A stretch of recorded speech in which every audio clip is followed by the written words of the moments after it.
उसने कहा मुझे खत लिखो, उसने कहा मुझे खत लिखो। मैंने भी हाँ भर ली बिना सोचे, और फिर सोचता रहा लिखूं तो आखिर क्या लिखूं। जो कहती है मुझे उसे शक है, मैं सब जानता हूं। जो मैं जानता हूं उससे परे वो सोचती है कि भी लगता है वो सोच है मेरी। मेरा अधूरा सपना है शायद, जिसे मैं छोड़ आया था यादों के गुमनाम अंधेरों में। कभी उसमें मुझे मैं नजर आता हूँ, कभी कभी मुझसे वो निकल आती है। कभी लगता है कि वो नहीं, मैं ही हूँ, और खुद को क्या लिखना। हाथ फड़ तू सिखाया जिनू टुरना, अंबराचे उडदी फिरे। बाबांचं आणि माझं कळू शकते की ते म्हणजे मला ते न बोलता पण कळते की त्यांना काय म्हणायचं असतं। छड़ गया कर सुना करके वे आजा लाडो रब दी फिरे। लहानपणापासून निकिता बघत आली होती पत्र लिहायचं, तिची फार इच्छा होती की बाबांनी मला एक पत्र लिहावं। छड़ गया कर सुना करके वे आजा लाडो लब दी फिरे।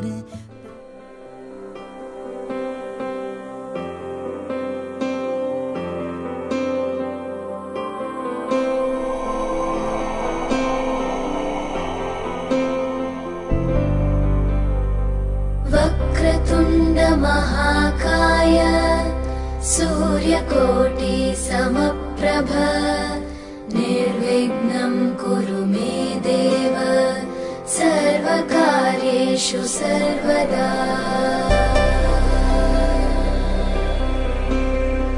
वक्रतुंड महाकाय सूर्यकोटि समप्रभ निर्विघ्नं कुरु मे देव सर्वकार्येषु सर्वदा।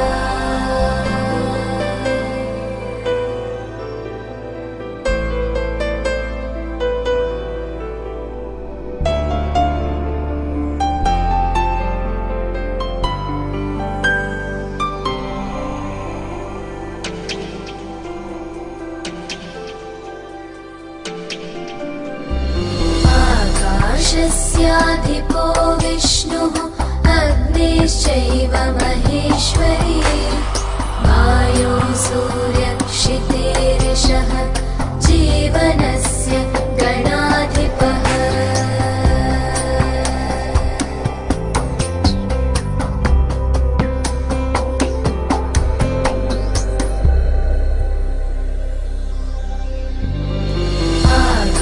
आकाशस्याधिपो विष्णुः अग्निश्चैव महेश्वरी वायो सूर्यक्षितेरिषः जीवनस्य गणाधिपः।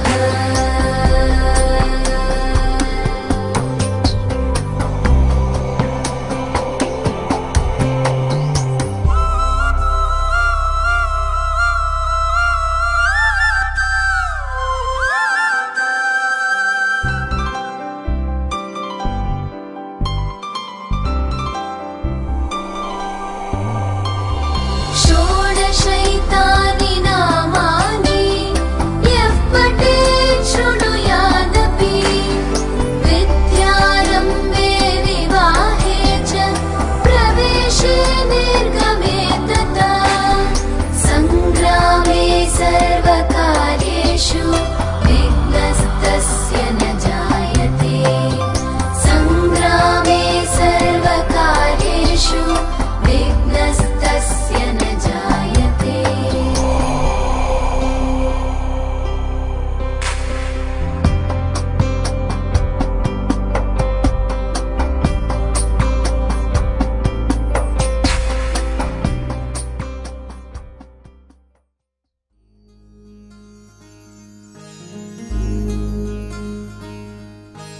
मायेच्या हळव्या स्पर्शाने खुलते, नात्यांच्या बंधात धुंद मोहरते।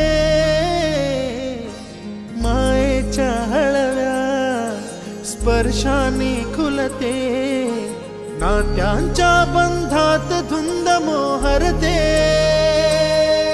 मन उधाण वाऱ्याचे गुज पावसाचे, का होते बेभान कसे गहिवरते, मन उधाण वाऱ्याचे गुज पावसाचे, का होते बेभान कसे गहिवरते, मन उधाण वाऱ्याचे.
आज सजया है वे सारा शहर, आज हो गई आवे रब दी महर, हाय सजया है वे सारा शहर, आज हो गई आवे रब दी महर,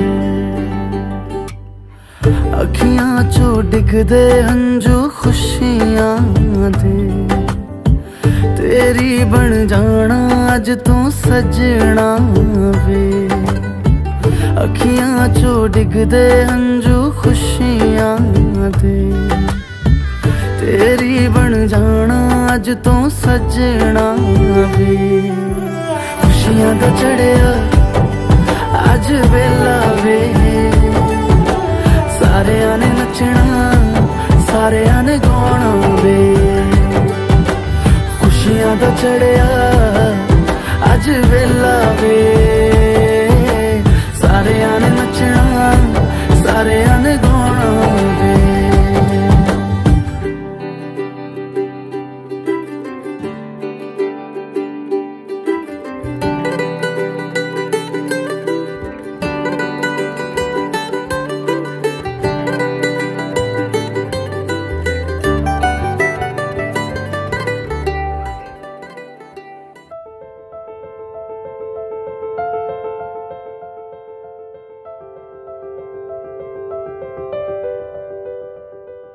ऍक्च्युली मी जेव्हा नोकरीला लागलो नुकतंच 18 वर्षात माझी आई कॅन्सरने गेली आणि तेव्हा आईचे असं माझं बॉन्डिंग कधीच राहिलं नाही किंवा माझी फार इच्छा होती की आईच्या मांडीवर घेऊन आपण बसा झोपावं असं काहीतरी मस्त शांतपणे. एके दिवशी असा विषय चालला होता आणि मी सहज म्हटलं की अगं तू नशिबवान आहेस की आईच्या मांडीवर तू झोपू शकतेस. ती म्हटली बाबा त्यात काय म्हटली, या आजपासून मी तुमची आई. त्यापासून दर मदर्स डेला कधी मी तिला हॅपी मदर डे करतो. असं बऱ्याच वेळा तिने परेशान केले मला. फोर्थला थर्डला वगैरे असताना ती मी तिचा पाठीमागे अभ्यास घ्यायची टाकीवर बसून. तर रोज संध्याकाळी आम्ही सगळे बसायचो, नेहा निकिता आणि मी. आणि ती सगळ्याचे चैत्रातले दिवस होते आणि कोकिळा ओरडली की ती अभ्यास करता करता ती पण ओरडायची. असं रोज चालायचं. आणि झालं हे, नंतर परीक्षा सुरू झाली. सगळं शांत, सगळं क्लासरूम आणि सगळं शाळा शांत आणि पेपर सोडवतात सगळे. आणि नंतर कोकिळा ओरडली आणि तेवढ्याच जोरात ही शाळेत ओरडली तिथं. आणि सर तिला ओरडले आणि मला बाकीचे म्हणले अरे इतकी छान ती कोकिळी सारखी ओरडली आणि सर का ओरडले तिला. म्हणजे तिला तेव्हाही असं सिरियसनेस नव्हता की परीक्षा चालली, मी शाळेत आहे आणि मी नाही ओरडायचंय. पण ती असं रोज, आणि मला तर ICRE ला गेली इंजिनिअरिंगला आणि रोज सपवायची. त्या चिकन मटण एवढं प्रिय. आणि मी एकटीच इथं असायचे, बाबा तिकडं. तर मला रोज जबाबदारी, हिला काय नाही म्हटलं तरी हे होतंय आणि द्यायचं म्हटलं तरी हिला पण चांगलं नाही. रोज मी काय करणार असं मला भयानकच टेन्शन असायचं. रोज सपवायची. मग नंतर तिने काहीतरी ते लोकांचे हे लिहून द्यायचं आणि ते पैसे घेऊन ते रोज इथं आमच्या घरात पार्टी असायची. मित्र सगळे जमणार, सगळे रोज रोज धमाल असायची. खूपच म्हणजे आम्हाला कधीच असं नव्हतं की मला दुसरा मुलगा पाहिजे, असं आमचं नव्हतं. तिला एक भावंड पाहिजे नेहाला, एवढंच आमचं होतं. म्हणजे आजपर्यंत मला कोणीतरी विचारलं तरच कळतं की मला मुलगा नाहीये. सगळ्या मुलांनी ज्या ऍक्टिव्हिटीज करायच्या मी फोर्स केला तिला, म्हणजे सगळं शिक्षण शिकावं तिने अशी माझी इच्छा होती. आणि आता मुलगा जो करू शकणार नाही ते सगळं ती करते. म्हणजे मला अजूनही कधीच असं वाटत नाही मुलगा नाही, हे कधीच मला जाणवलं नाही. जितकी ती दिसते चेहऱ्यावर ते खूप इमोशनल आहे, खूप. तिचं लग्न न करण्याचं कारण एकच होतं की आई बाबांपासून दूर नाही जायचं मला. तर मग आम्ही तिला समजून सांगितलं. आणि सेकंड थिंग, तिला नॉनव्हेज खाणारा मुलगा अजिबात नव्हता. म्हणजे जरी तो खूप बॅरिस्टर असतो पण मला नॉनव्हेज खाणार नाही तर मला तो नको. मला नॉनव्हेज खाणाराच पाहिजे, तर रोज खाल्लं तरी चालेल त्याने, असं तिच्या हे होत्या अपेक्षा. फार तिला बाकी काही नाही, म्हणजे मोठा पगार कुठली कंपनी नाही, नॉनव्हेज खातोय का सांग, हे पहिलं तिचं असायचं. तिचं म्हणजे लग्न माझ्यासाठी एक टास्क होता. मी नाव नोंदवलं आणि मग मी अक्षयला नेहाला सांगायची की बाबा हिला सांगा जरा काहीतरी, मला कशाला लग्न करायचंय, आता माझं सगळं चाललंय तर व्यवस्थित आणि मी नको लग्न करायचं. नको अगं, आम्हाला वाटते आमच्यासाठी म्हणून कर, शेवटी तुम्ही कुठं तरी तू व्यवस्थित असलीस तर आम्हाला जरा बरं वाटेल. मी तिला सारखं असं सांगायची. अजूनही आजपर्यंत ती माझ्या बाजूलाच होते रोज. तिला फक्त गारगोटीला सोडलं, तू गारगोटीला केव्हाही जा म्हटलं तर ती तेवढं बाकी काहीही त्या जोरावर करू शकते. आणि होमसिक, खूप होमसिक आहे ती. बाकी तिच्या काहीही अपेक्षा नाहीत कसलीच. तिला म्हणजे अमुक पाहिजे तमुक नथिंग, फक्त गारगोटीला आई बाबांकडे जायचंय एवढंच तिचं आहे. एकदा तर तिने पुण्यात असताना तो पेट्रोल पंपवर पेट्रोल घालणारा होता, तो नेहमी लेडीज आले की हात लावायचा हाताला वगैरे. एकदा ही आणि नेहा गेली होती, हाताला बोट लागल्यावर उतरली, स्टँड लावला आणि कानाखाली दिली त्याच्या जोरात चांदणी चौक मध्ये. आणि मग नेहा होतीच भांडायला मागून. म्हणजे ती कुठल्या क्षणी निकिता काय करेल, आणि एखादं जर कोण आजारी किंवा कोण अडचणीत असेल तर ती पाहिजे त्या तऱ्हेनं मदत करते, कुठल्याही तऱ्हेनं. एकदा एक बाई आली होती इथं आमच्या इकडे, केळी विकणारी बाई होती. तिचं कोणतरी घरी वारलं आणि दिवस व्हायच्या आधी ती केळी विकायला आली. हिने स्वतःकडचे पैसे दिले आणि इंस्टाग्रामवर टाकलं असं असं आहे. तिला जवळजवळ त्या दिवशी 4-5 हजारची मदत सगळ्या तिच्या मित्रांनी सगळ्यांनी पाठवून मदत केली होती. म्हणजे तिला खूप गरिबांबद्दल ना, म्हणजे मला नसलं तरी चालेल त्या लोकांना खायला, हे बाबाचे गुण आहेत तिच्या. सेम बाबासारखं आहे तिचं सगळं. म्हणजे त्यांना खायला मिळू दे, आपल्याला बाबा एवढं दिलेलं आहे, त्यांना नाही देवानं दिलेलं, तर आपण जे काय, ती आता तिची काय काय चाललेली असते मदत देणं देणगी देणं, ती सांगत नाही आम्हाला मी काय केलं हे, आणि आम्ही पण विचारत नाही. सगळं हिडन असतं तिचं, सगळं व्यवस्थित चाललेलं असतं. आणि हा सगळा जो माझा परिवार आहे, आता ही इथं बसले खाली जी आहेत, खूप म्हणजे त्यांचाच एक भाग आहे निकिता. म्हणजे असं नाही मी हिच्यापासून सेपरेट निकिताला त्याच्यापासून, असं नाही, सगळ्यांचा एक भाग आहे निकिता. तर आम्ही डीएसकेला राहत होतो. तर डीएसकेला ऑलरेडी कान्हाचं घर, म्हणजे मी तर रेफरन्सेस नाही सांगत आहे, पण तो कान्हाचा फ्लॅट होता, तिथे आम्ही सगळे राहत होतो. तर त्या फ्लॅटवर जवळजवळ सगळे आमच्याकडे येत जात असायचे. तर सगळ्यांना माहिती होतं की काही झालं तरी आपल्याला या फ्लॅटवर जाऊन मजा करायची किंवा काही सामान डंप करायचं. तेव्हा माझी एक मैत्रीण होती, त्या मैत्रिणीची बहीण ती आम्हाला सांगत होती की मी तुमच्याकडे येऊन माझं सामान डंप करणार आहे.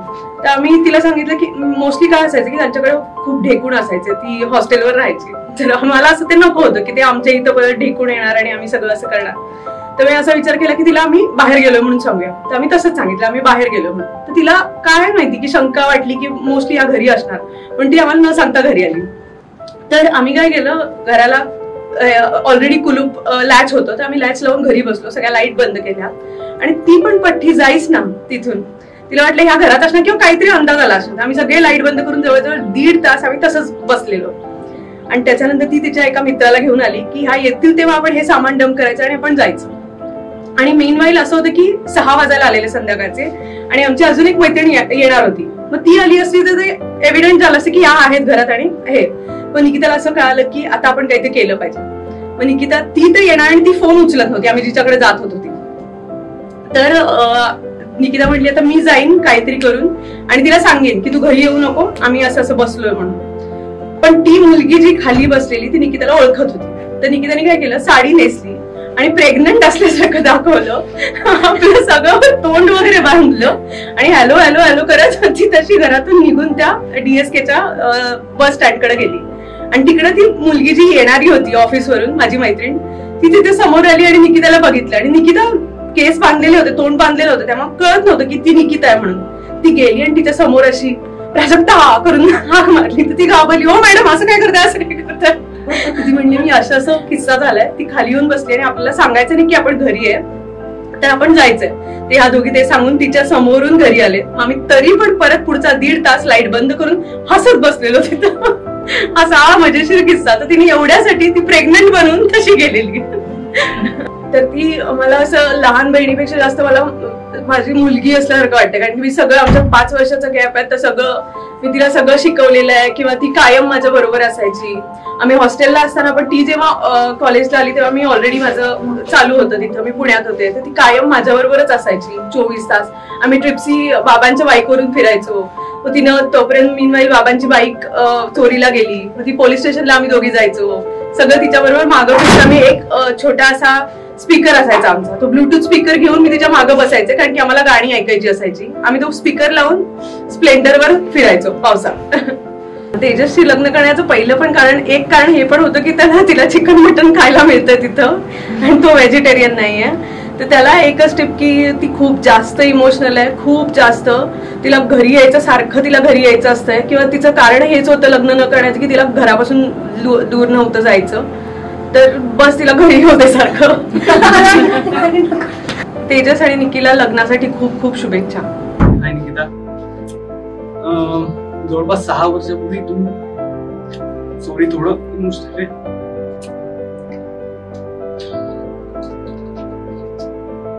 6 वर्षापूर्वी तू माझ्यासाठी निहारिकाची बहीण होती.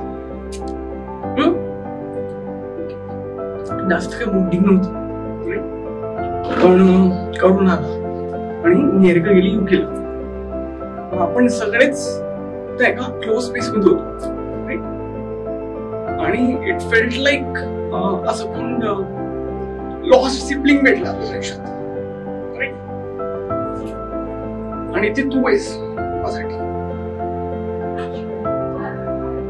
I know you are a gem of a person, you will do your best.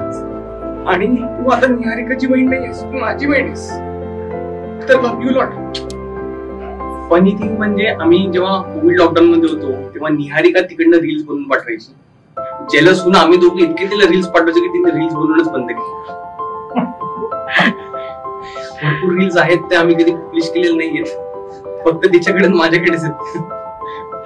तिने बनवलं आणि ते तू खाऊच शकला नसेल. फेल्ड रेसिपी म्हणजे मी निकिताला चहा उकळा बनवायचा शिकवायला सांगितलं तिला, कसं पद्धत म्हणजे किती चमचे वगैरे म्हणून, पण ती अजून तरी जमलं नाहीये. पण आय होप सो की तेजसला नक्कीच चांगला चहा बनवता येतो. सो तेजस आणि निकिता, तुम्ही ऑलरेडी एका गुड स्टार्टवर आहात. मेन इम्पॉर्टंट मुद्दा म्हणजे दोघांना नॉनव्हेज आवडतं, त्यामुळे काही चिंता करायची गोष्ट नाहीये. आणि येस, अजिबात काळजी करू नकोस. Nikita is a gem of a person आणि काही जर तिने तुला त्रास दिला तर नक्की मला सांग. माझ्या मोठ्या भावंडांनी मला जर काय दिलं असेल ना तर नात्यांचं समृद्ध असं गोफ दिलंय. आणि त्यात निकिता हे एक मिळालेलं आम्हाला सुंदर असं खेळणं आहे, जिच्या बरोबर मी एका मैत्रिणीसाठी खेळू शकते, गप्पा मारू शकते.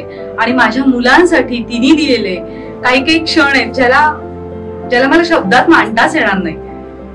माझ्या मुलांसाठी ती दिलेल्या नात्याचा एक अतिशय सुंदर गोफ आहे जो आमच्या भोवती विणला गेलेला आहे आणि आमच्या बरोबर तो तसाच.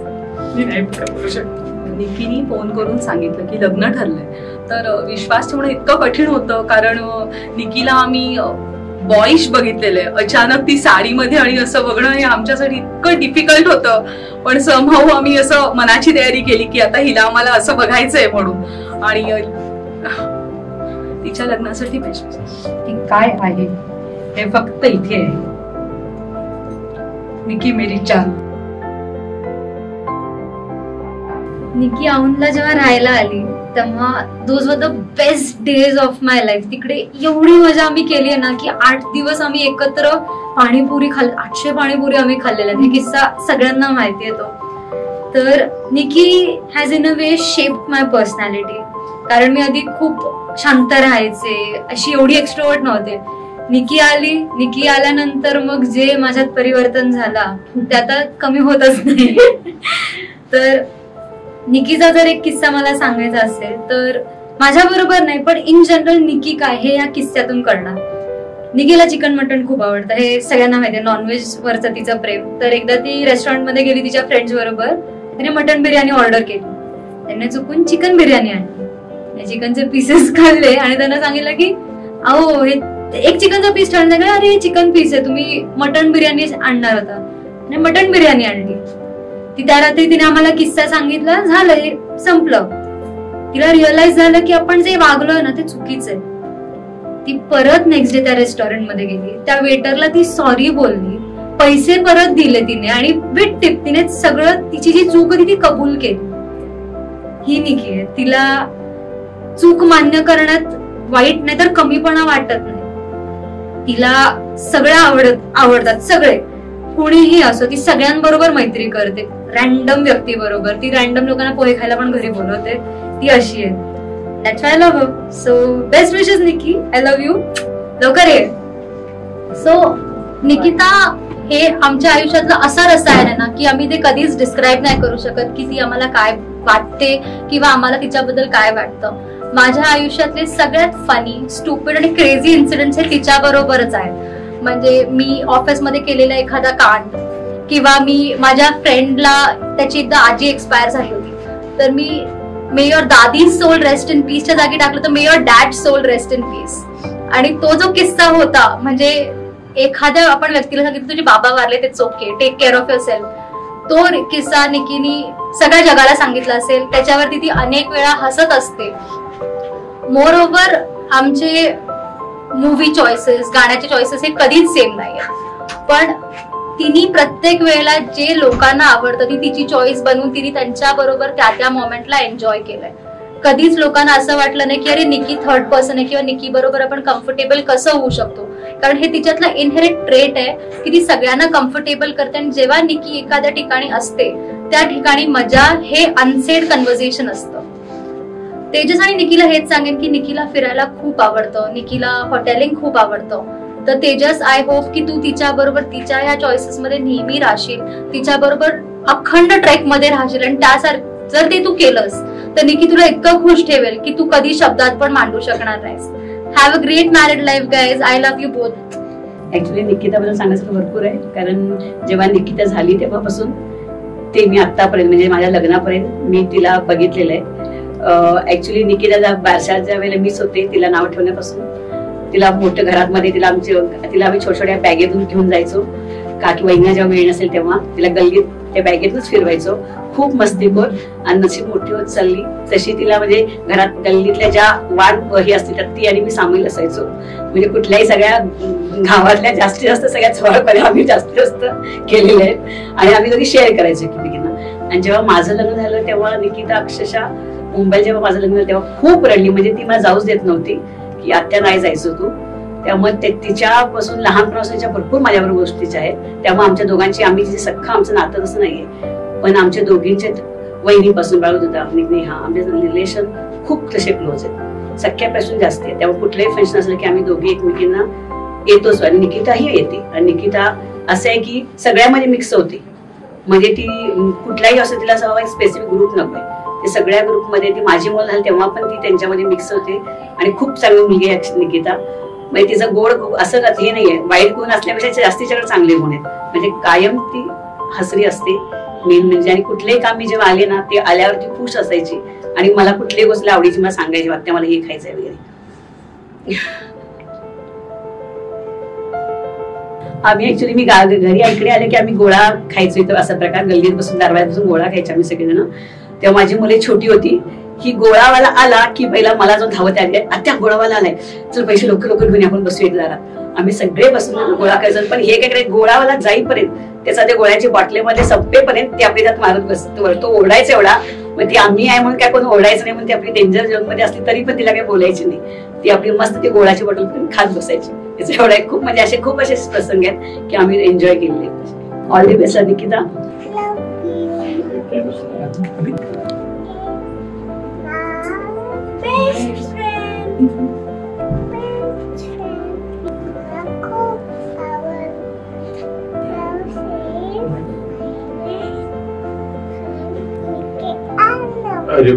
लहानपण माझं इथेच गेलं निकिता सोबतच. 4थी पासून आम्ही एकत्रच असायचो. मी 4थीला असल्यापासून कायम निकिताच्या घरीच असायचो. ती मला कायम एक लॉन्ड्री म्हणून चिडवत असायची आणि मी फक्त तिच्याकडे स्माइल करून निघून जायचो. नंतर नंतर जसं आमचं बॉन्डिंग वाढत गेलं तसं खूप काही आमचे खूप किस्से झाले. आणि नंतर आता आम्ही गाडीवर एकत्र फिरायचो कायम. 65 खायला न्यायची ती मला कायम. काकानी काही ओरडू नये म्हणून सगळं माझ्या नाव ढकलायची, साईने दिलं. खूप काही मेमरीज आहेत तिच्यासोबतच्या. खूप फिरलो आम्ही गारगोटीमध्ये, अजूनही फिरत आहे. सुट्टीला आलो की काय मी तिच्याकडेच असायचो. मी माझ्या मित्रांपेक्षा कमी तिच्या घरीच जास्त असायचो. तर खूप काही मेमरीज आहेत भरपूर छान असे. मिस करेन तिला खूपच. निक्की म्हणजे कशी एक डॅशिंग पर्सनॅलिटी आहे. तिच्याबद्दल असं काही बोलायचं म्हणजे अशी भरपूर आणि किस्से आणि भरपूर अशा घडामोडी आहेत. सगळ्या एकदम अशा फनी इन्सिडेंट आहेत सगळे. म्हणजे सांगायला गेलो तर सगळेजण हसणारच बसणार. जेव्हा कळलं की निक्कीचं लग्न होतंय, पहिले समजलंच नाही की निक्की लग्न करू शकते. म्हणजे कारण तिचं असं होतं की मी लग्न करणार नाही. पण जेव्हा गोष्ट आली की बाबा निकिता आता लग्न करणार आहे, एक शॉक होत होता. जेव्हा मी फोटो बघितला व्हॉट्सअपवरती की निकिता आणि तेजसचं लग्न ठरतंय, तो एक एकदम हे होतं सरप्राईज. आणि जेव्हा आम्ही आलो गारगोटीमध्ये, जेव्हा आम्ही आता लग्नामधले ऍक्च्युअल मध्ये काम करतोय, तेव्हा तर असं बिलीव्ह होते की निक्कीचं लग्न ठरतंय. पण अजून पण असं निकिताकडे वाटत नाही की तिचं लग्न आहे, कारण तिच्या ऍक्शन्स वरनं. पण आता मज्जा येते. निक्कीला मला एकच सांगायचं आहे की मस्त लाईफ एन्जॉय कर. All the best. निक्की बद्दल जनरली जेव्हा माझं लग्न ठरणार होतं तेव्हा प्रथमेशने मला सांगितलेलं की त्याची बहीण निक्की आणि ती खूप अशी बबली चुलबुली आहे. आणि मी ऍक्च्युली निक्कीला एवढं ओळखत नाही, म्हणजे इतके वर्ष मी तिला ओळखत नाही. पण जेव्हा मी फर्स्ट टाइम निक्कीशी भेटले तेव्हा मला एक काहीतरी वेगळ्या लेवलवर मी निक्कीशी कनेक्ट केलेलं आहे. तर तिचं जे लिटरेचरचे चॉईसेस आहेत किंवा तिचं जे वाचन आहे किंवा तिच्या जे पण मूवीजचे चॉईसेस आहेत ते एक्झॅक्टली सेम टू मी आहे. तर मी कधीच आजपर्यंत अशा कोणत्याही व्यक्तीला भेटलेली नाहीये जी पोएट्री वाचून रडते, कारण की मी पोएट्री वाचून रडते. आणि मी कधीही असं कोणतं खूप ब्युटिफुल लाईन मला कोणत्या गाण्यामधली आठवली किंवा उर्दू शायरी मला मी कुठेतरी वाचली तर मी ती फक्त, मला माहिती आहे जगात फक्त निक्कीलाच सांगू शकते आणि निक्कीलाच त्याचं मिनिंग कळतं की हे किती डीप आहे. बाकी मी माझ्या नवऱ्याला पण नाही सांगू शकत ती. आणि त्याच्यामुळे मला असं वाटतं की मी निक्कीशी कोणत्या तरी वेगळ्याच लेवलवर कनेक्ट करते, जे मी आजपर्यंत नाही केलंय कुणाबरोबर इतक्या लेवलवर कनेक्ट. आणि एक खूप स्ट्रेंज गोष्ट माझ्या आणि निक्कीमध्ये आहे की माझ्या बरोबर काही घडत असलं ना की तसंच काहीतरी सिमिलर निक्की बरोबर घडत असतं. आणि आम्ही खूप वेळा असं झालेलं आहे की माझ्या बरोबरची एक घटना होत असते तर त्याच्याशी खूप काहीतरी सिमिलर त्या क्षणी निक्की बरोबर ती घटना होत असते. तर आम्ही दोघींनी असं तर हे केलेलं आहे, कन्क्लुजन केलेलं आहे की भले आम्ही या दोघी या जन्मी एकमेकांना लेट भेटलो पण आम्ही मागच्या कित्येक जन्मांपासून एकमेकांना ओळखतो. आणि म्हणून आम्ही हे कव्हर अप करू शकलोय की आम्ही आता भले आम्ही कमी टाइम स्पेंड केलेला आहे तरी आम्ही खूप आधीपासून एकमेकांना ओळखतो. तसं आम्ही दोघींनी एकमेकांना समजूत घालण्यासाठी पटवून घेतलेलं आहे. आणि इन्स्टंट सांगते निक्कीचा की आम्ही माझं जस्ट लग्न झालेलं आणि मी देवाला म्हणून जाणार होते. तर आम्ही आमच्या गावी गेलेलो आणि मला असंच म्हणजे सर्वांना भेटायला की नवीन सून म्हणून वगैरे घेऊन जात होते. तर निकिता पण होती आमच्या सोबत आणि माझा हसण्याचा टॉलरन्स एकदम कमी आहे. म्हणजे कोणी हसलं की मी लगेच हसून देते, मला काही फरक पडत नाही आजूबाजूला कोण आहे करून. आणि ते निक्कीला कळलेलं.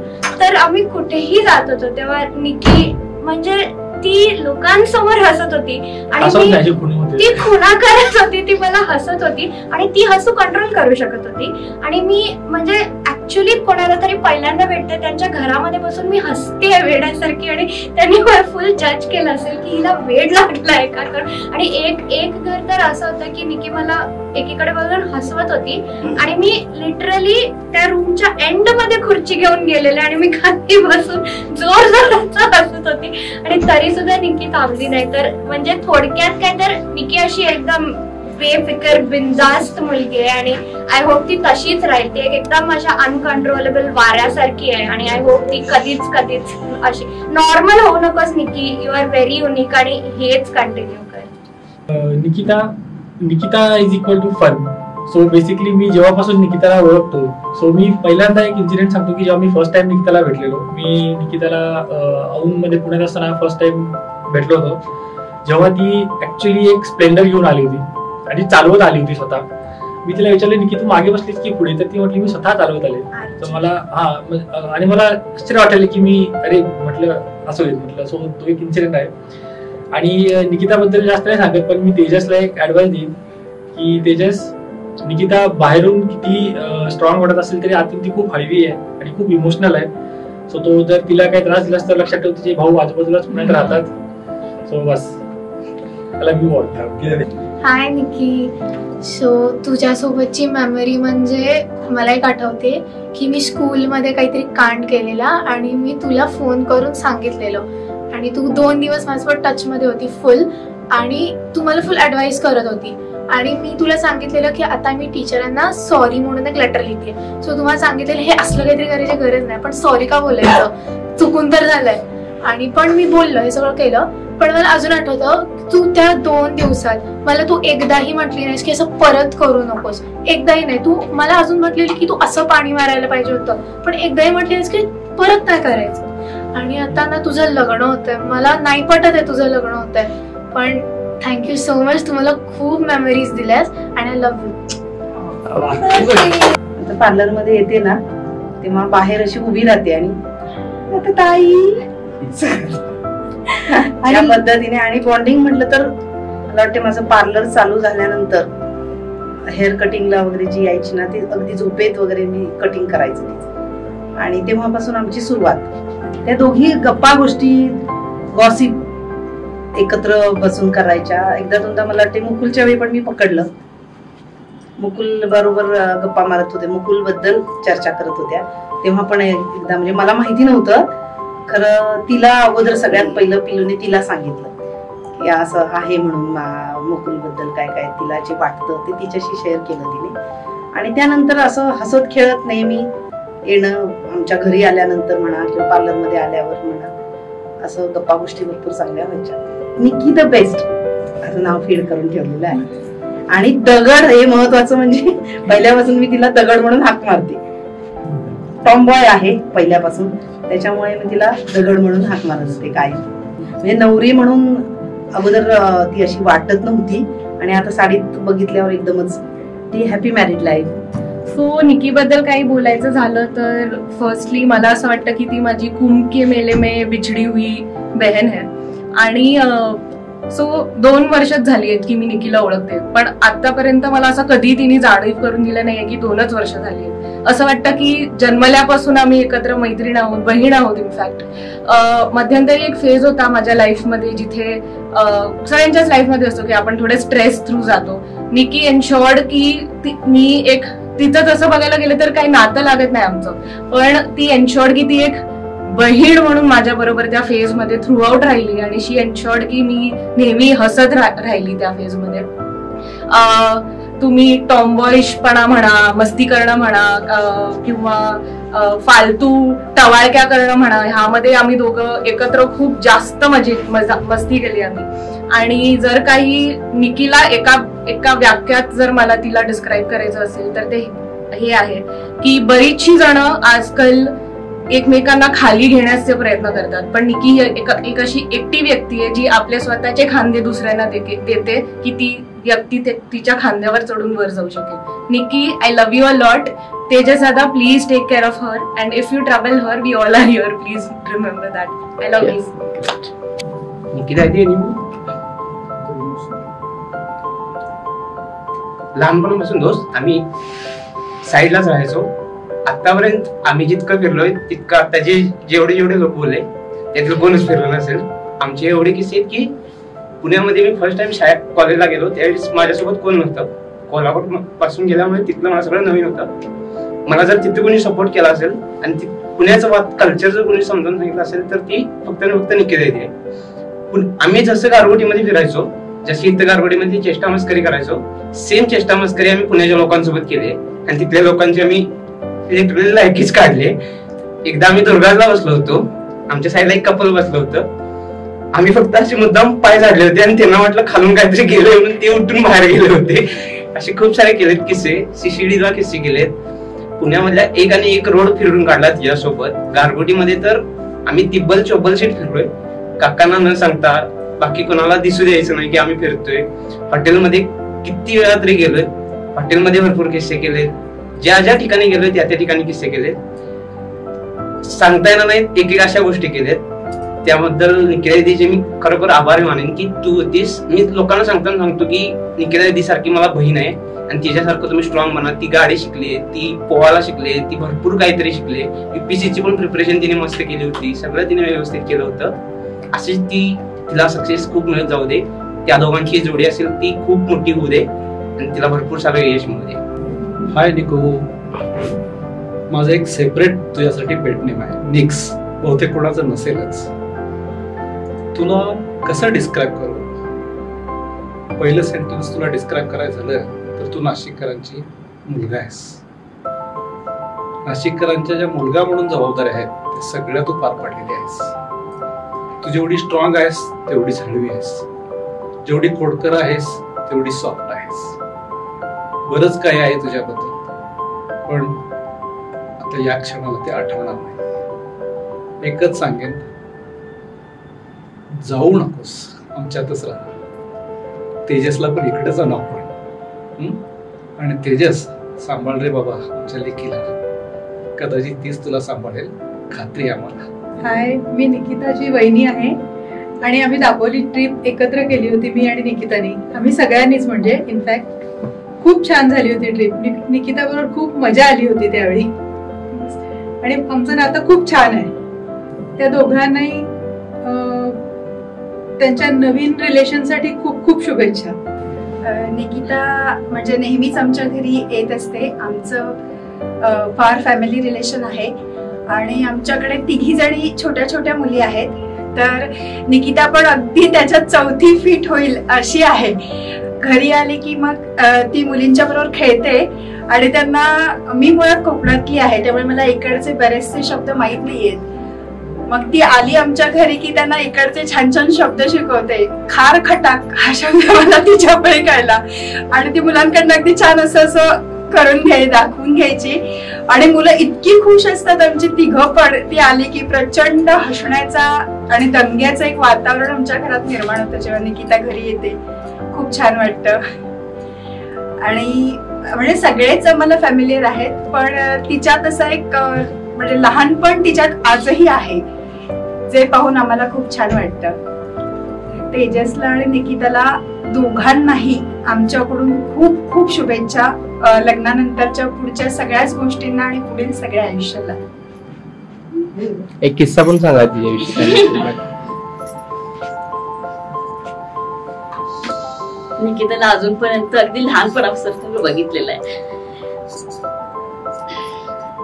पण आज त्याला मोठी झाल्यासारखी वाटली मला. अजून ती खेळकरच दिसते. अजून वाटतच नाही की तिचं लग्नाचं वय झाली वय कसं. हर्षदा बरोबर ती खूप छान खेळायची. निकिताला आणि तेजसला दोघांना लग्नाच्या खूप शुभेच्छा. निकिताला मी खूप आधीपासून असं नाही ओळखत, पण जेव्हा तिची आणि माझी पहिली भेट झाली मला आठवतंय आमच्या लग्नानंतर, पण मला तेव्हा ती खूप लहान आणि अवखळ आणि बालिश असं वाटलेलं. आणि ती माझी सगळ्यात जास्त जवळची पहिली. एकदा असं झालं होतं, मी अचानक कुठनं तरी बाहेर आलेले आणि मला पटकन येऊन तिने अगदी निलिमाताई करून असं घट्ट मिठी मारलेली आणि मला ते आठवतं, म्हणजे असं झालं की मला अरे आपली एवढ्या जवळ, एवढ्या आतुरतेनं आणि प्रामाणिकपणे व्यक्त होणारी अशी निकिता, असं मला तेव्हा वाटलेलं.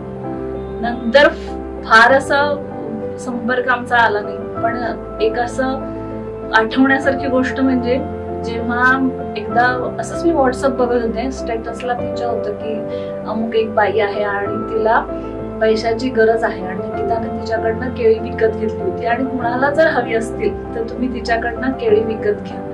आणि मग मी तिला असंच मेसेज टाकला की हे तू खरं म्हणतीये की हे असंच काहीतरी तू ठेवलंस? तर ती म्हणाली नाही नाही, त्या मुलीच तिला कोण नाहीये आणि मग तिची लहान मुलगी आहे आणि मग मी हे सगळं करतेय आणि तुला जर खरंच घ्यायचं असेल तर ती अमुक ठिकाणी बसते आणि तुम्ही तिथे जाऊन नक्की केळी विकत घ्या, तिच्याकडची केळी खूप चांगली असतात.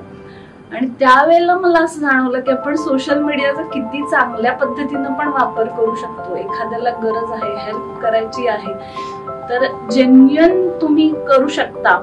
तुम्हाला प्रत्येक वेळेला स्वतः तिथे हजर राहणं, स्वतः पैसे देणं किंवा स्वतः शारीरिक कष्ट करणं गरजेचं नसतं. तुमची इच्छा पाहिजे आणि त्या इच्छेनुसार तुम्ही मार्ग शोधला पाहिजे. दुसऱ्यांदा मला निकिताचं सगळ्यात जास्त क्रेडिट हे वाटलं की जेव्हा तिने हे ऑफिसर्सचं सगळं UPSC द्यायचं ठरवलं होतं आणि त्याची ती मनापासून तयारी करत होती आणि सगळ्यांना असं वाटत होतं की हा म्हणजे ती गोष्ट होईलच.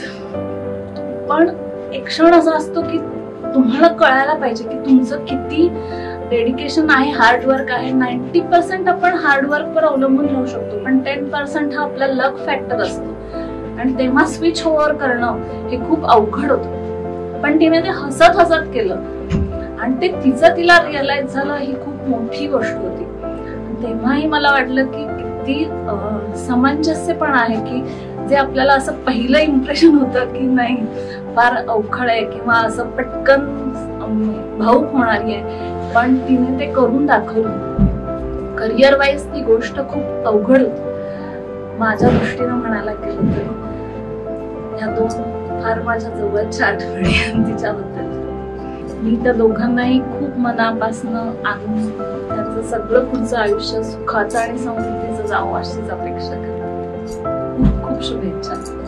निकिताचा एक गमतीशीर किस्सा म्हणजे DSK विश्वला जेव्हा ते राहत होते, ती निहारिका आणि प्राजक्ता, आणि एके दिवशी अचानक असं एक अनवॉन्टेड व्यक्ती येणार होती. अनवॉन्टेड का? कारण त्या व्यक्तीच्या बॅगमध्ये ढिकण असते आणि त्या व्यक्तीला आता आणि ती व्यक्ती येणार होती आणि राहणार होती 1-2 दिवस आणि अवॉइड कसं करतात त्या ठिकाणांना. तर त्यासाठी तिने सांगितलं मी नाही. घरी होती पण तिने सांगितलं मी नाही आणि निहारिका निकिता लाईट बंद करून बसल्या. तरी ती मुलगी आली तिकडं खाली आणि फोन करत होती सतत. फोन तर उचलले नाही आणि नेमकं संध्याकाळची वेळ झाली आणि प्राजक्ताची घरी यायची वेळ झाली होती. आता प्राजक्ताला सांगायचं कसं? कारण प्राजक्ता आपण तिला ओळखत होती थोडंफार, पण अवॉइड कसं करायचं त्या गोष्टीला. मग त्यासाठी निकिताने विशेष म्हणजे एक साडी होती जुनी मोस्टली मीना काकींची, ती तिने लपेटली कशी बशी. तिला साडी तेव्हा बांधता येत नव्हती, आता कशी बशी जमते तिला.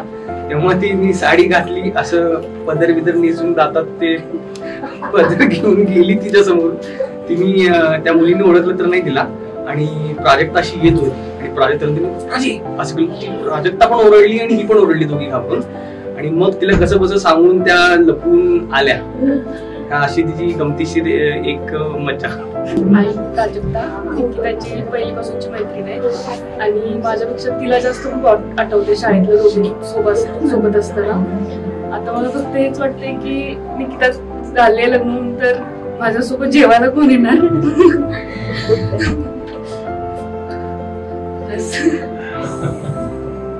तिला मी डब्यात आणलेली आंबोळी खूप आवडायची. परत ती म्हणजे खूप वर्षांनी आमच्या घरी आली पहिल्यांदा, म्हणजे तेव्हा मम्मीने परत तीच बनवून दिली. तिच्या डोळ्यात अक्षरशः पाणी आलेलं. ते बघून असं वाटलं की म्हणजे ती खूप हळवी आहे, म्हणजे असं ते शब्दात व्यक्त नाही करू शकत. मी खूप खुश होते कारण म्हणजे त्याच्या आधी जेव्हा मी भेटलो तेव्हा तिने मला हे सांगितलेलं की मला लग्न करायचंच नाहीये, मला काहीच इंटरेस्ट नाही लग्न करण्यात. आणि नेक्स्ट टाइम परत 8 दिवसांनी भेटलो तेव्हा तिचं लग्न फिक्स झालेलं फॉल सहित. Happy marriage life. First time असं की हा चांगलं आहे मुलगा ह्याच्याबरोबर करू शकतो. का असं का वाटलं ह्याच्याबरोबर लग्न करायचं? एकतर आम्ही खूप बोलायचो पहिल्यांदा मेसेजवरती, आणि मग तो पहिल्यांदा जेव्हा भेटायला आला मला तेव्हा पेन घेऊन आला होता ते. नंतर मी जेव्हा उबरमधून रात्री जात होते तेव्हा त्याला नुसतं कळलं होतं की मी जातेय एकटी. तर त्याने मला कॉल केला आणि सांगितलं की तू असंच प्रिटेंड करू शकतेस की तू घरातल्या कोणासोबत तरी बोलतेस, मग तुला सेफ वाटेल आणि ड्रायव्हरला पण कळणार नाही की तू एकटी चाललीस. मला आता असं वाटते की मी कुठल्या पण गोष्टीचा इमिजिएट रिस्पॉन्स माझं पॅनिक एन्झायटी असतं. आणि मी आतापर्यंत जेवढ्या वेळेला त्याच्याशी बोलले मी त्याला तेच सांगते मला लग्न नाही करायचंय, मला भीती वाटते. तर त्याच्यात सांगतं की काय नाही तुला आठवण आली की आपण गारगोटीला येऊया. तर मला असं वाटतं की ते जस्ट थोडासा चिलमध्ये काम आणि ते बघ. हा साई बोललेला की साई माझ्या लग्नाला येणार नव्हता, तर मी त्याला सांगितलं तुझ्या लग्नावेळी पण मी असंच कोणाच तरी लग्न ठरवेन आणि मी तुझ्या लग्नाला येणार नाही. साई बोलला मी लग्न नाही करणार आहे. तर मी सांगितलं प्लीज खूप बघितले तुझ्यासारखे लग्न नाही करणारे. आणि one thing that you are looking forward to after the marriage, म्हणजे लिव्हिंग एव्हरीथिंग असाइड की तुला गारगोटी सोडून जायचं, सगळ्यांना सोडून जायचं, पण एक अशी कोणती गोष्ट आहे की तुला वाटतं हा ह्याच्याबद्दल मी एक्सायटेड आहे की लग्न झाल्यानंतर this is something I am looking for? खूप सारं खाणं म्हणजे ते आता पण खाते मी. आणि विथ तेजस, म्हणजे ती गोष्ट विथ तेजस बरोबर करायला ट्रॅव्हल करायला. आणि तुझे प्लॅन्स अजून आमचे काही ठरले. पण तुझ्या आणि तेजसचे ट्रॅव्हलिंग मध्ये कॉमन पर्स्पेक्टिव्ह काय आहे त्याच्यासाठी you are looking forward to, किंवा असं एखादं डेस्टिनेशन जे तू आधी फिरली जे तुला तेजसला परत दाखवायचंय? व्हिएतनाम एकच, म्हणजे एकच बघितलं मी तेवढं दाखवलं. पण तू ट्रेक्स पण केलेस? मी एक ट्रेक केला तर बंद झाला. आणि माझ्याकडे लास्ट क्वेश्चन आहे. तू एवढे सारे एक्झाम्पल्स ऑफ मॅरेजेस बघते, म्हणजे काका काकी किंवा निहाताई अक्षराला, अशी कोणती क्वालिटी आहे which according to you is हे परफेक्ट मॅरेज आहे? म्हणजे ही कम्पॅरेटिव्ह काही असू शकतं, ही क्वालिटी असली ना दोघांमध्ये तर बाकी कुछ मिसिंग हुआ तर ह्या क्वालिटीमुळे दोघं हे करू शकतात. म्हणजे एक quality of a happy marriage or an ideal marriage तुला तुझ्या मॅरेज मध्ये इनकॉर्पोरेट करायचं, you want to make sure की ही क्वालिटी मी माझ्या मॅरेज मध्ये ठेवणार. ओके, कम्युनिकेशन आणि अंडरस्टँडिंग आणि नॉनव्हेज फूड. खूप सारं नॉनव्हेज जेवण. हो झालं, सांगितलं. तिने फर्स्ट इम्प्रेशन सांगितलं, दादा बंद झालं. चला, मला कळतच नाही माझं लग्न होत. म्हणजे मी असं इमॅजिन नव्हतं केलं की मी लग्न करणार आहे. कारण जेव्हा आपण लग्न करायचा विषय निघायचा तेव्हा मी सांगायचे की आई मला लग्न करायचं नाही अजिबात. तर आईच्या आणि माझ्या भांडणातला एकच टॉपिक होता, पण फायनली होते, पण मला प्रोसेस नाही होत. सगळ्यात पहिला तर आईपासून सुरुवात करते, कारण आमचा हा एकच टॉपिक होता जिकडं आईचे आणि माझे सारखे सारखे वाद व्हायचे. तर आता म्हणजे मी समजू तर नाही शकत ती कशातून जात असेल, पण मला आता बरं वाटतं की ती सगळी प्रोसेस तिच्यासाठी थांबली. पण तिचं आणि माझं कम्युनिकेशन फक्त अक्षयदादा थ्रू व्हायचं, कारण मग अक्षयदादा असं मला तिने सांगितलेली गोष्ट एकदम माइल्ड शब्दात मला बरं वाटेल अशी सांगायचा. तर तसंच होत होत आता लग्न होतंय. आणि दीदी मला असं काय सांगायची की बघ लग्न असं पण असतंय तसं पण असतंय, तू असाच विचार कर, मग तू माझ्याजवळ राहायला ये, मग आपण असं करूया. सो दीदीनं थोडं ही प्रोसेस माझ्यासाठी इझी करून दिली होती. आणि बाबांचं आणि माझं या विषयावर कधी बोलणं झालं नाही, पण मला कळू शकते की ते म्हणजे मला ते न बोलता पण कळतंय की त्यांना काय म्हणायचं असतं. अभिरला अजून काही कळत नाही असं मला वाटतंय, पण जेव्हा आपण तो मला रडताना बघतोय तर तो असा कुठं पण असला तर एकदम माझ्या जवळ येतोय आणि असा बापी घेऊन माया करून मला सांगतोय रडायचं नाही. आणि मला सगळ्यांना एक सांगायचं की जे पण कोण म्हणतायत की अबीर आता मावशीपासून लांब जाणार, तर अबीर लांब जाणार नाहीये माझ्यापासून. आणि बाकी सगळे जे जमलेत, म्हणजे मला या प्रोसेस मध्ये या कार्यक्रमात कायच इंटरेस्ट नव्हता.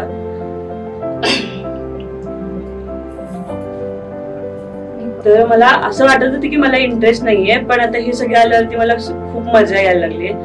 आणि ह्याच्यातल्या प्रत्येकाने लिटरली लाईक फरशी पुसण्यापासून, खुर्च्या पुसण्यापासून, टेबल आणण्यापासून, सगळं लाकडाची आणि दगडाची जड जड जाती आणण्यापासून सगळी कामं केली आहेत. तर मला वाटतं ह्याच्यातले एक पण जण नसता तर हा कार्यक्रम जेवढा बेस्ट होतोय आणि होणार आहे तेवढा कधीच होऊ शकला नसता. निकिताविषयी बोलायचं तर खूपच सेंटी आहे ती. एकदा किस्सा म्हणजे आमच्याकडे किचन मध्ये छोट्याशा उंदराची पिल्ल झाली होती आणि मी आपला खूप कचरा करता येते म्हणून मी टाकायला निघाले होते आणि टाकले बाहेर आणि कावळा आला. तर ती एवढी रेस्ट्रेस झाली, त्याला कावळा नेणार, खूप रडली ती. म्हणजे त्या एवढ्याशा छोट्याशा पिल्लासाठी एवढा तिला त्रास झाला. सेकंडली आम्ही फ्रीज विकला पहिला आमचा, आणि फ्रीज घेऊन जाताना तिला एवढं वाईट होत होतं. अशी रस्त्यावर उभारून खूप अगदी तो दिसत नाही तोपर्यंत ती अशी बघत उभी राहिली होती. मला म्हणे असं मला वाटते की तो फ्रीज म्हणत असेल की माझा उपयोग होता त्यावेळेला मी करून घेतला आणि आता मला असं सोडलं, असं म्हणजे खूप इमोशनल. आणि आमचं कधी म्हणजे असा कधी प्रसंग नाही, पण मला खूप म्हणजे ती माझी आई, माझे वडील असं समजून सांगायची.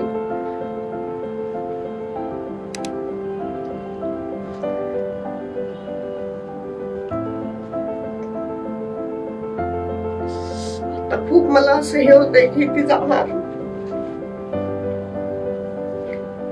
खूप हुशार आहे, समोरच्याला खूप तिची ताकद आहे समजून घ्यायची, दुसऱ्यासाठी काहीतरी करायचं, आपला कुठलाही विचार न करता समोरच्यासाठी खूप करते ती. सगळ्यांची तिचं बॉन्डिंग खूप छान आहे. आता फक्त मला असं वाटतं की तेजस त्यांच्या फॅमिलीनं तिला समजून घ्यायला पाहिजे. म्हणजे असं मी म्हणत नाही की त्याला हे करा अगदी, पण ती खूप इमोशनल आहे. म्हणजे तिला कुठल्या गोष्टीचा त्रास होईल हे सांगता येणार. जेव्हा निकिता झाली त्यावेळी बऱ्याच जणांचं असं हे होतं की आमचं पहिल्यांदाच ठरलं की बाबा न्याच्या नंतर आपण हे होऊ द्यायचं नाही. पण दोघांचा विचार ते सगळेजण मला म्हणाले की बाबा तिचा पण मायाचा पण काहीतरी विचार करायला पाहिजे. असं पण आम्ही निकिता जन्म त्यावेळी बऱ्याच जणांना वाटले की हिच्यात जास्त प्रेम नाही आहे कारण निकिता आहे झाली. आणि मला असं वाटलं की एवढं तिचं माझं बॉन्डिंग निर्माण झालं की प्रत्येक गोष्टीत, पण तिला माझ्या मारही तेवढाच खाल्लेला आहे. पण मला एवढं वाईट वाटायचं की माझी एक मुलगी वाचत नाही किंवा काय बघत नाही काय नाही. आणि हळूहळू मग तिच्या डोक्यात आलं की बाबा नांगरे पाटील तिचा एक आदर्श निर्माण झाला, त्यामुळे IPS करायला डोक्यात होतं. पण माझं तर मी त्याच्या टोटल विरुद्ध होतो की बाबा IPS ही एवढी हळवी आहे आणि त्या IPS सारख्या ठिकाणी तिचं काय निभाव लागणार. तरी पण कसं व्हायचं की मोटिवेशन करायला पाहिजे, असं व्हायला नको उद्या की मला चान्स मिळाला नाही म्हणून मी तिला हे करून दिलं. पण मागावून ज्यावेळी हे आलं त्यावेळी हळूहळू तिचा त्यातनं इंटरेस्ट कमी झाला. पण तिला वाईट वाटलं की बाबांचे 1 लाख रुपये गेलेत आणि आता आपण कसं हे करायचं, ट्विट कसं करायचं. त्यावेळी मी तिला सांगितलं की बाबा ज्या ठिकाणी आपला आनंद संपतोय त्या ठिकाणी आपण कधी वाट बघत बसायचं नाही, ट्विट करायची. आणि त्यानंतर तिनं हे केलं आणि त्यानंतर तिला परत नोकरी लागली. तिची नेहमीची सवय म्हणजे आमच्या दोघांच्या मध्ये येऊन झोपणार कंपल्सरी, आणि जवळ घेऊन हात टाकल्याशिवाय ती कधीच हे करत होती. त्यानंतर तिनं म्हणजे वाचन UPSCचा अभ्यास करताना एवढं वाढलं की नाही, तिला वेगवेगळे चित्रपट आम्ही एकत्र बघायचो, वेगवेगळ्या ह्याच्यावर डिस्कशन करायचो. नंतर वेगवेगळे ब्लॉग, ती एवढे सुंदर ब्लॉग लिहिते वगैरे की त्याची ही जी डेव्हलपमेंट झाली ते त्यात मला बरं वाटलं की बाबा आपले कोणीतरी एक चालवणारे आहे. आणि आता ती सुंदर सुंदर पुस्तकं याच्यावर वाचन, त्याच्यावर डिस्कशन करते. आता शेवटी कुणाच्याही जाण्याचा प्रवास हा अवघड असतो, पण तो तितकाच अटळही असतो. आता त्याला सामोरे जायची वेळ आली नाही, त्यामुळे जरी मी असं समजून घालतोय की बाबा कोण जात नाहीये तर एक नवीन माणूस ऍड होतोय, त्यामुळे मला तसं काय एवढं वाटत नाही. आणि ती जाईल तिथं की नाही, नंदनवन फुलवणार याच्यामधलं गॅरंटी आहे काय की त्याबद्दल एवढं म्हणे, खुशबू की तरह आया ओ तेज हवाओं में मांगा था जिसे हमने दिन रात दुआओं में. तिच्या भावी आयुष्याला शुभेच्छा.